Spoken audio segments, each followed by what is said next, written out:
let's talk about the goal of it, the 2 million goal.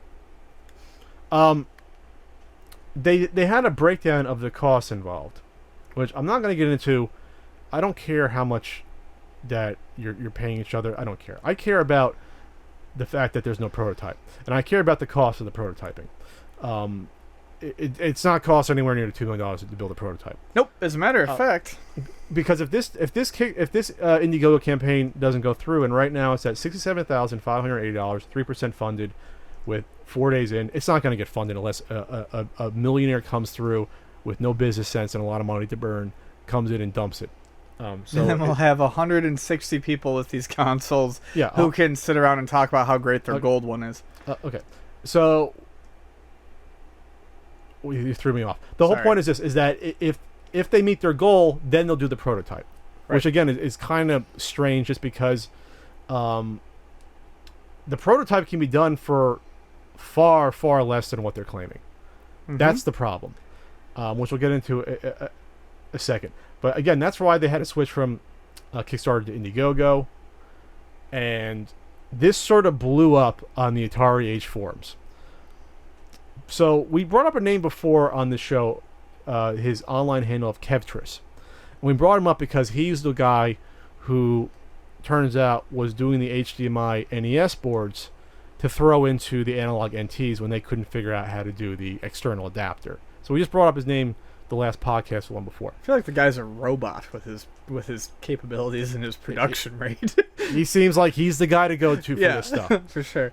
So he was in talks, and Kevtris revealed this on the Atari Age. It's like 85 pages long. He revealed it right after the Indiegogo because he felt like he had to say something. He had to say something. He felt weird because he was, I guess, originally involved with the project. He was the guy providing the FPGA board. So he was the guy that was going to be responsible for all the cores for doing all the retro systems, and he has a list on Atari Age of all the ones completed, and he has RCA Studio 2. Yeah, he has like RCA Studio 2. Besides, like, the ones like, oh yeah, he'll do Atari 2000 and ColecoVision. He'll do the Neo NES. Geo. But then RCA Studio 2. So talk about completionist when it comes to stuff. So the guy is a mad scientist, I'll just say. Yeah. But he knows his stuff. Obviously, because his working boards are in the analog NT right now. So he was going to develop. He was going to be the guy that developed, and this is up to the PlayStation era, was going to be his FPGA board, right? It was going to go up to the PS1 era. He said most PlayStation 1 era stuff. But you would have got Genesis games, Super Nintendo compatibility, Nintendo, ColecoVision, RCA, it's just silly. Wataru Supervision. Was that on the list? Yes, it was. And I have one, and I don't even have a game for it. He must have just wanted to challenge himself and take apart a system that no one has. He just seems like one of those guys who is eternally curious and is like, can I do it? Yes, I can. So the point was that he originally was going to be providing the guts of this, not the ARM part for the more modern indie games, but everything else he was going to be providing, which a lot of people, like you said, were interested in. This was being able to get that retro compatibility and to be able to either play with an adapter or be able to develop for that. Yeah, I want to do a ColecoVision game. I can have a viable system to put them out on without having an old ColecoVision. So it came out though. Once it came out though, that only the major stretch goal of, was it $3.8 million, would include the full FPGA. It's like so basically, this thing was supposed to have essentially the full FPGA in it, but they made it's only the most basic. Then but here's the thing: the whole Indiegogo is vague, really vague. I mean, right down to they don't even tell you what the ARM processor is. It just says powerful ARM processor. I think there's a 3.3 million stretch goal to make it more powerful, and then 3.8 million to make it max power. Like, it makes it to what they originally promised people. Right. So Kevtris laid it all out on the Atari Age forums, and he basically said, beautiful. He laid down all the technical specs about who he's qualified to talk about this stuff, but he revealed to have been backed out, or he backed out because they basically decided not to include the FPGA ARM that he was FPGA board that he was developing. And here's the thing, folks, it was done. For the most part, he had not all the systems done, but he had the board done with a good chunk of the systems already completed. He already had programmed that, and that was ready to go. He did it before he even necessarily knew exactly what they wanted from him. He did it for fun. And it took him... This is how he did it, and you can read the Atari Age thread on this, but this is great. He got a new circuit board designing program. Taught himself how to use it. Was it Altrulium? Is that was it? Atrium, I believe. Taught himself how to use it. Designed his board. Prototyped, I believe it was 6 of them. Had 6 of them done up. Bought, which cost him about $1,200. Bought about $500 worth of additional components to populate the board. And had 6 working prototypes of his FPGA, I believe from Neo Geo all the way, or roughly PSX, all the way down to RCA Studio 2 and Wataru Supervision for $2,000. So he basically had the large majority of the quote of what you would consider the guts of the retro VGS was finished. Besides the ARM core, because that's separate. Right. But he had everything else done, and the basic guts of what this would look like. Let's just be totally fucking ludicrous and assume that, because basically at that point, once the FPGA is done, they're building a PC, right? So let's just be dumb. Let's just be really dumb and say that costs $20,000. Okay, so that's $22,000 for a prototype of this machine. Mm-hmm. And they're claiming it's going to take them hundreds of thousands of dollars to enter the very expensive and lengthy prototyping process. Just to enter the prototyping process, not to just do what Kevtris does and just do one in his house. So what are they fucking selling besides smoke and mirrors? I mean, at this point, I don't know. I mean, because here's the thing. He came out and explained all this and backed out of the project. So now they're left without the FPGA that they were holding ransom as a stretch goal. They don't even have it. They're going to have to find someone else. So what do they have besides a Jaguar case with a fake circuit board inside it? They have nothing. Well, that's the problem. I don't know if they didn't want to. Kevtris was going to license the core to them, and I guess help out. And then I guess once Kevtris posted this stuff on the forum, Mike Kennedy basically said, "Well, I guess you don't want to do business with us anymore," and so he was officially gone. I think he was gone before that, but yes, officially done. But Kevtris also revealed that he was warning this team of 3 doing this project about all these things that they were just not going in the right direction for. For months, he was in contact, according to Kevtris, and trying to advise them on, okay, this is a good idea to do this. You should do this to these. Build the boards in China. It's a lot cheaper. Use these parts. This is why you should use these parts. This is a guy who has a lot of experience in this stuff. This guy's put out. We just said he threw 500 of these boards into the analog NT that he made.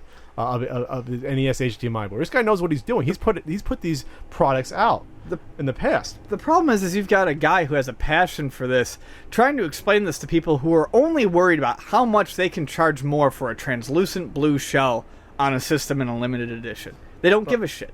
So Kevtris basically laid it all out. He laid down the costs for the prototype of this system. Again, not including the ARM part or ARM part for the modern games, but that's not going to probably cost as much as what Kevtris already put together. That's probably the least of the concern.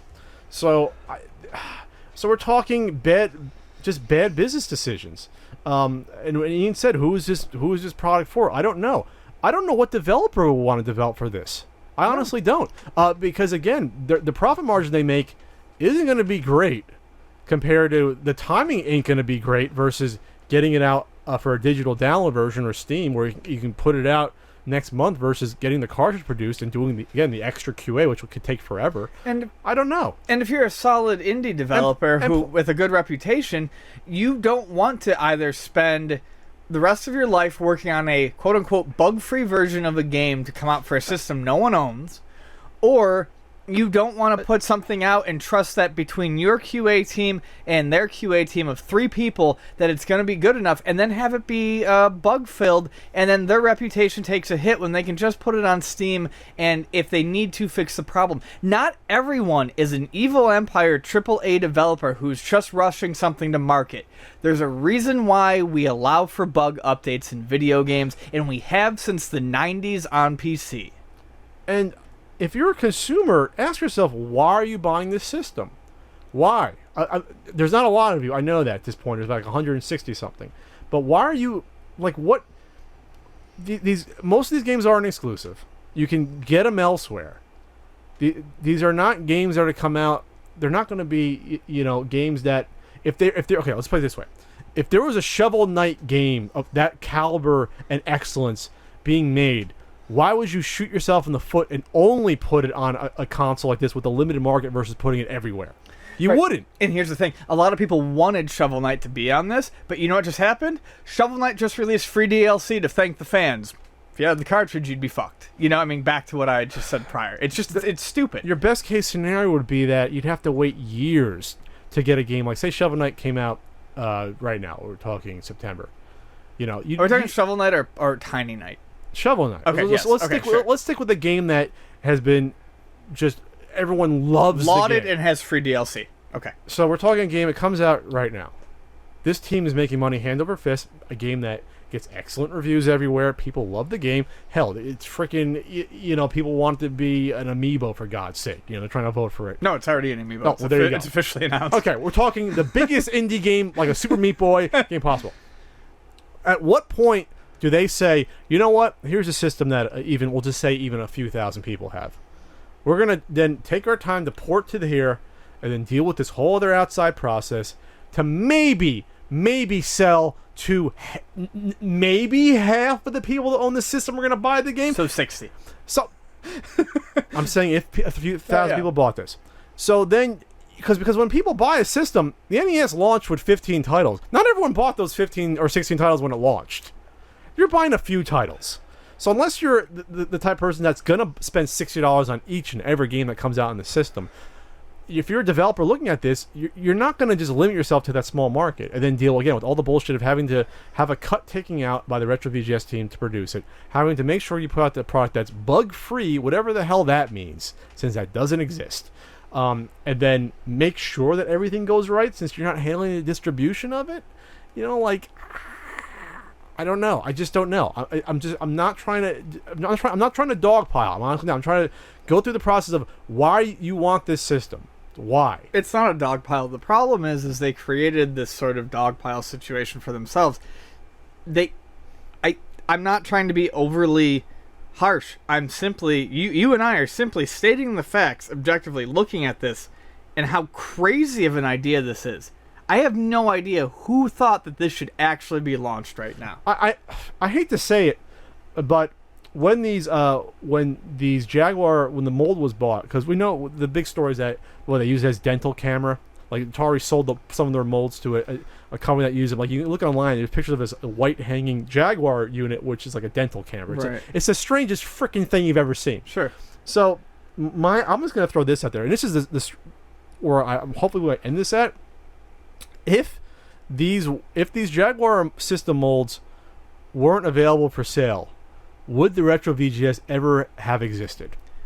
I agree with you on this. I don't think they would have, because the way they talk is every time they're asked about the Atari Jaguar molds, they say it's saving us considerable money. It's almost like they bought an Atari Jaguar mold, injected it, and said, that's an almost complete system. And it's not. You work from the board up. So did they say, I have a cool idea since I have these shells, and by the way, they have been selling, to the astute. I'm not going to make fun of the Atari Jaguar community, but there's not a lot out there of you. But selling molds, translucent molds to them, that's fine. Make your money, do whatever you want. But was this a case of, all right, I have a dream now. I have a shell of a game console, and now let's fill it with something. Not sure what to fill it with. Let's go. And again, hopes and dreams. It's not like the Nintendo Wii U started with their shell. It's not like the NES started with the shell. They started with, here's the processor, here's the games we can do with it. The shell's the very last thing you worry about at that point. I do want to finish on one more note too, because I think that we've had a couple questions about this, and it's the direction the Retro VGS turned in. Now, I'm not sure the Retro VGS actually turned into a direction, but it was the initial expectations. When they announce a cartridge-based system, and they call it the Retro VGS, I think a lot of people were expecting Super Nintendo, Genesis-style games being released again on a system that would take them back to those days. And that's not what they got. What you ended up getting was a computer with sort of emulation. In theory, if you get it. Yeah, if you get it. You end up with a computer that runs indie games and potentially does other systems. Kevtris, I think, was the one who made an interesting point. What they needed to do here is they needed to make a modern system with a good processor, but present limitations that were around during the Super Nintendo and Genesis era, so people produced games that were believably retro. And that's not what you're getting at all. Not in any way, shape, or form. So instead, what you potentially are getting without the FPGA core, you're getting an Ouya with cartridges. And no online support. So if you want to contribute to the campaign, go for it.